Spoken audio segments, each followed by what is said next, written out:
आजको यस भिडियोमा चाहिँ म तपाईहरुलाई लक गरेको फेसबुक प्रोफाइल चाहिँ कसरी अनलक गर्न सकिन्छ भनेर जानकारी गराउँदैछु र त्यसको लागि सर्वप्रथम त तपाईहरु प्रोफाइलमा जानु होला र प्रोफाइलमा गइसकेपछि तपाईहरुले देख्न सक्नुहुन्छ you have lock your profile. यदि तपाईहरुले चाहिँ फेसबुक प्रोफाइल लक गर्नु भएको छ भने चाहिँ you have lock to your profile भनेर देख्न सक्नुहुन्छ र यसलाई अनलक गर्नको लागि चाहिँ तपाईहरुले यहाँनेर नै क्लिक गर्नुपर्ने हुन्छ।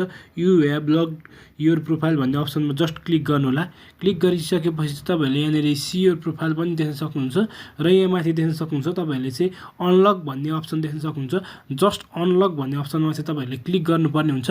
क्लिक गरिसकेपछि चाहिँ तपाईहरुले अनलक योर प्रोफाइल भन्ने अप्सन देख्न सक्नुहुन्छ। तल चाहिँ यहाँनेर देख्न सक्नुहुन्छ र तपाईहरुले चाहिँ प्रोफाइल कहिले लक गर्नु भएको थियो भनेर पनि यहाँनेर देख्न सक्नुहुन्छ। प्रोफाइल लक गरेको डेट पनि माथि देख्न सक्नुहुन्छ भने अनलक गर्नको लागि चाहिँ तल अनलक योर प्रोफाइलमा जस्ट क्लिक गर्नु होला। क्लिक गरिसकेपछि चाहिँ देख्न सक्नुहुन्छ यु अनलक योर प्रोफाइल भनेको छ र ओकेमा क्लिक गरिसकेपछि चाहिँ तपाईहरुको प्रोफाइल चाहिँ सजिलैसँग अनलक हुन्छ र देख्न सक्नुहुन्छ यहाँनेरको चाहिँ you have lock your profile चाहिँ अटोमेटिक रूपमा चाहिँ हटिसकेको छ। यसरी तपाईहरु पनि सजिलैसँग चाहिँ आफ्नो लक गरेको फेसबुक प्रोफाइललाई चाहिँ अनलक गर्न सक्नुहुन्छ।